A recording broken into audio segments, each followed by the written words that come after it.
How to import crumb rubber in India. Hindustan में crumb rubber हम कैसे इंपोर्ट कर सकते हैं, यानी जो रबर का पाउडर है, रबर का पाउडर हम कैसे इंपोर्ट कर सकते हैं, कहां से इंपोर्ट कर सकते हैं, कितना इंपोर्ट कर सकते हैं, पूरा डिटेल स्टडी आपके लिए लेके आए। बस आपको एक ही काम करना, वीडियो को देखना लास्ट तक विदाउट स्किप किए। नमस्कार दोस्तों, मैं हूं Rajiv Saini, international business trainer and motivational speaker. दोस्तों मैं स्वागत करता हूं आप सबका आपके अपने यूट्यूब चैनल, जहां पे इंपोर्ट एक्सपोर्ट नॉलेज को हम क्रिटिकल नहीं सिंपल बनाते हैं।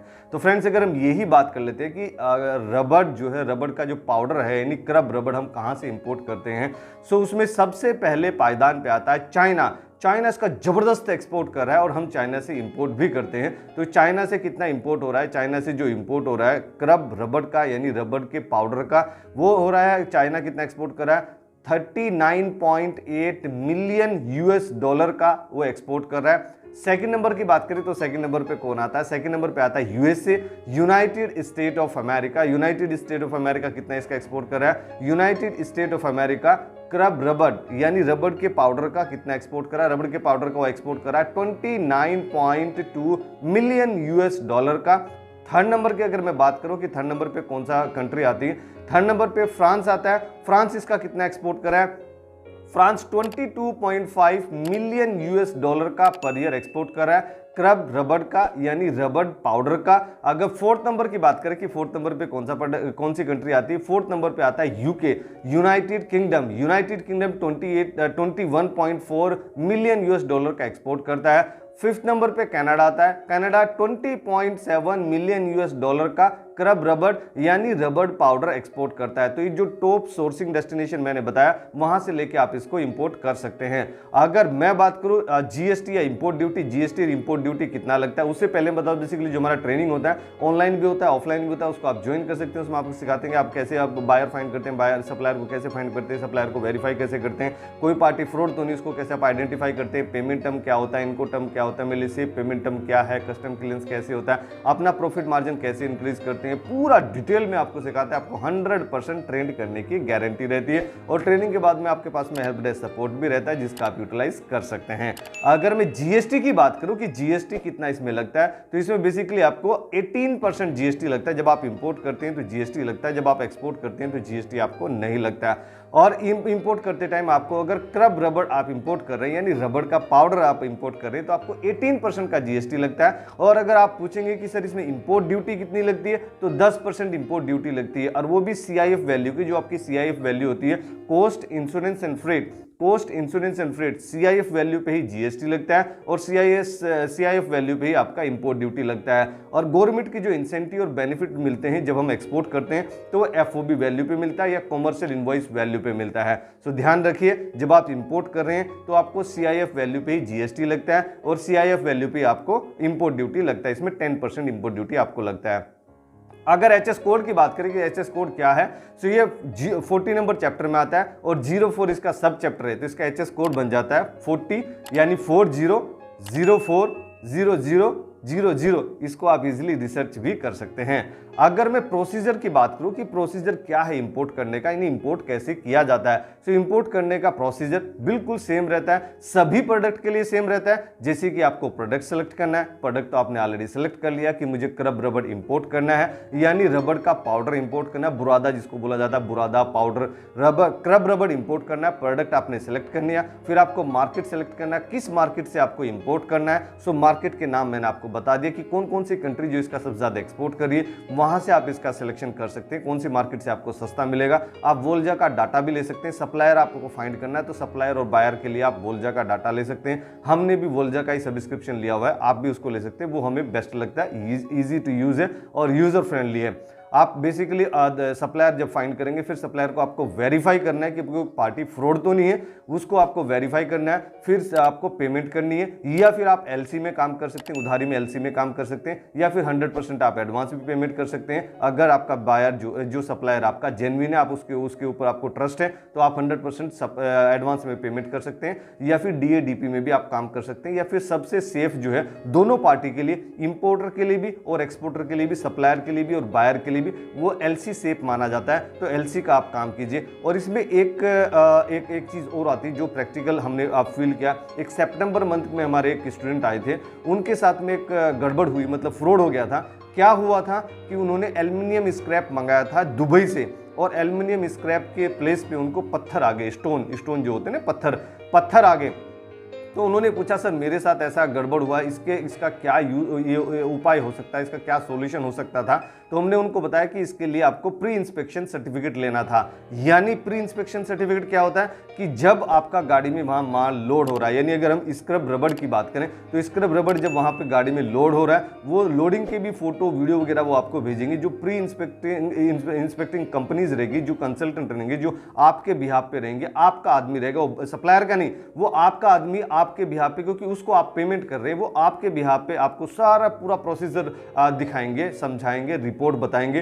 तो प्रोडक्ट की क्वालिटी की बिल्कुल उनकी गारंटी रहती है, वो पूरा आपको रिपोर्ट भी देते हैं, तो उसमें कोई भी प्रोडक्ट चेंज होने की संभावना नहीं रहती है। तो आप इसका जरूर ध्यान रखिए कि जब आप कोई भी प्रोडक्ट इंपोर्ट करें, और अगर खासकर से पहली बार आप इंपोर्ट कर रहे हैं, तो प्री इंस्पेक्ट कराना बहुत ज्यादा जरूरी है। क्योंकि एलसी में भी अगर काम कर रहे हैं आप, तो उन्होंने भी एलसी में काम किया था, तो एलसी सेफ है, सबसे ज्यादा सेफ माना जाता है। लेकिन प्रोडक्ट देखने बैंक नहीं जाता, पोर्ट पे प्रोडक्ट को इंस्पेक्शन करने के लिए बैंक नहीं जाता है। बैंक ओनली पेमेंट की गारंटी लेता है, यानी पेमेंट का ही डॉक्यूमेंट के बेस पे काम करता है। तो लोडिंग होने के बाद जो मटेरियल का क्वांटिटी आया, उसमें कितना क्वालिटी है, क्या नहीं है, मटेरियल खराब है, अच्छा है, क्या है, वो बैंक की गारंटी नहीं रहती। वो हमारी रिस्पॉन्सिबिलिटी रहती है कि उसको हम किस तरीके से प्री इंस्पेक्ट करा सकते हैं। तो प्री इंस्पेक्शन का आप जरूर ध्यान रखिए। अभी अगर मैं बात करूं इसमें डॉक्यूमेंटेशन आपको क्या क्या लगने वाले, जब आप इंपोर्ट करते हैं क्रब रबड़ इंडिया में, हिंदुस्तान में इंपोर्ट करते हैं, तो उसमें जीएसटी आपको लग जाता है, आईईसी लग जाता है, इंपोर्ट एक्सपोर्ट कोड, जो मात्र ओनली 500 रुपीज देके आप आसानी से डीजीएफटी की वेबसाइट से बना सकते हैं। बीएल आपको लग जाएगा, bill of lading. Original bill of lading के बिना आप इसको इंपोर्ट नहीं कर सकते। आप क्या कोई भी इंपोर्ट नहीं कर सकता, और इंडिया में नहीं, किसी भी कंट्री में कोई भी बायर इंपोर्ट नहीं कर सकता without original bill of lading until it is surrendered. अगर वो सरेंडर किया हुआ है तो बात अलग है, otherwise without original bill of lading के आप उसको इंपोर्ट नहीं कर सकते। बिल ऑफ लेडिंग आपको कौन देगा? आपका सप्लायर देगा, और आपको पॉल्यूशन सर्टिफिकेट लगेगा। अगर आप रिसाइकलिंग यूनिट है तो आपको पॉल्यूशन सर्टिफिकेट इजीली मिल जाएगा। अगर आप एक ट्रेडर हैं तो आपको पॉल्यूशन सर्टिफिकेट नहीं मिलता है, आपको उनके साथ में मिलकर काम करना रहता है। और आपको कहां से मिलता है? जो आपकी स्टेट गवर्नमेंट, जैसे आप महाराष्ट्र से हैं तो महाराष्ट्र पॉल्यूशन कंट्रोल बोर्ड, उस स्टेट पॉल्यूशन कंट्रोल बोर्ड से आपको पॉल्यूशन कंट्रोल सर्टिफिकेट आपको मिलता है। आपको जीएसटी लग जाता है, आईसी लग जाता है, आपको एडी कोड रजिस्ट्रेशन लग जाता है, जो कि पोर्ट पे आपको एक ही बार करना है, और पैकेजिंग लिस्ट लग जाता है, जो कि आपको सप्लायर आपको प्रोवाइड करेगा। अगर मैं एप्लीकेशन की बात करूं कि ये जो प्रोडक्ट है ये यूज कहां होता है, इसका एप्लीकेशन कहां पर है, ये क्रब रबर्स का यानी रबड़ पाउडर का। सो बेसिकली जो वाइब्रेशन एब्जॉर्प्शन सिस्टम रहता है रेलवे में, इंडियन रेलवे या कोई भी रेलवे की बात करें, यहां हम इंडिया में इंपोर्ट कर रहे हैं तो इंडियन रेलवे की बात कर लेते हैं। इंडियन रेलवे में जो वाइब्रेशन एब्जॉर्ब सिस्टम है, वाइब्रेशन जो कंट्रोल करता है, उसमें बेसिकली इसका यूज होता है। Filling of artificial turf the football में यूज होता है। एथलेटिक्स साइकिलिंग ट्रैक में इसको यूज होता है।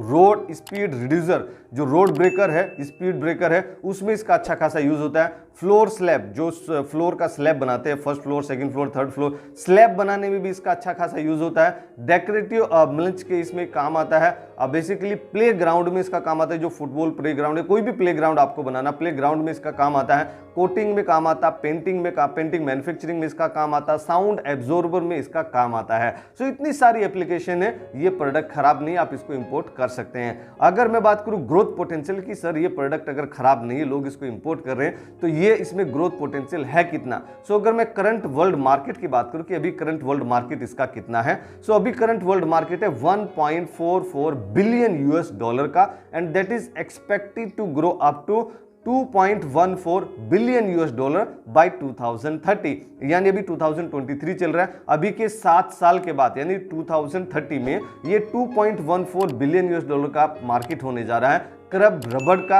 यानी रबड़ पाउडर का। एट ए CAGR, जो कंपाउंडेड एनुअल ग्रोथ रेट होता है, वो ये प्रोडक्ट दिखा रहा है 4.95% का। अगर मैं बात करूं टॉप कंपटीटर कंट्री जिसके साथ में हमारा प्राइसिंग एंड क्वालिटी का कंपटीशन होने वाला है, तो उसमें सबसे पहले पायदान पे आते हैं हम लोग, हिंदुस्तान यानी India, Bharat. India is the world largest importer of crumb rubber. हमारी सेकंड नंबर पे बस यूएसए आता है। तो मैं स्टार्टिंग से जाता हूं, हिंदुस्तान नंबर 1 पे आता है, यानी भारत नंबर 1 पे आता है, इंडिया नंबर 1 पे आता है। इंडिया कितना इंपोर्ट करा? इंडिया 31.5 मिलियन यूएस डॉलर का इंपोर्ट करा है क्रब रबड़ यानी रबड़ पाउडर का। सेकंड नंबर पे यूएसए आता है, यूनाइटेड स्टेट ऑफ अमेरिका, जो हमसे राज्य की तरह इंपोर्ट करता है और एक्सपोर्ट भी करता है। सो यूएसए कितना इसका इंपोर्ट करा है, यूएसए 31 मिलियन $US का इंपोर्ट करा है। यूएसए इंपोर्ट भी करता है और इसका एक्सपोर्ट भी करता है। जर्मनी नंबर 3 पे आता है, जर्मनी 16.1 मिलियन $US का पर ईयर इंपोर्ट करा है। अगर टर्की की बात करें तो टर्की भी यहां पीछे नहीं है, टर्की 15.2 मिलियन $US का पर ईयर इंपोर्ट करा है।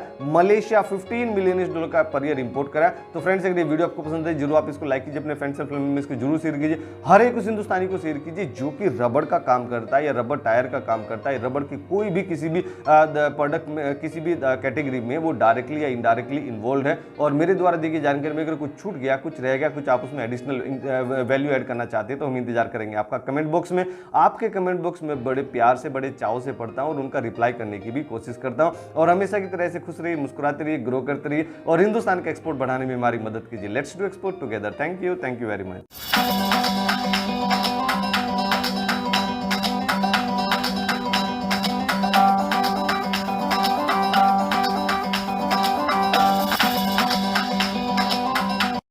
Subscribe our channel and hit the bell icon for all notifications. Thank you.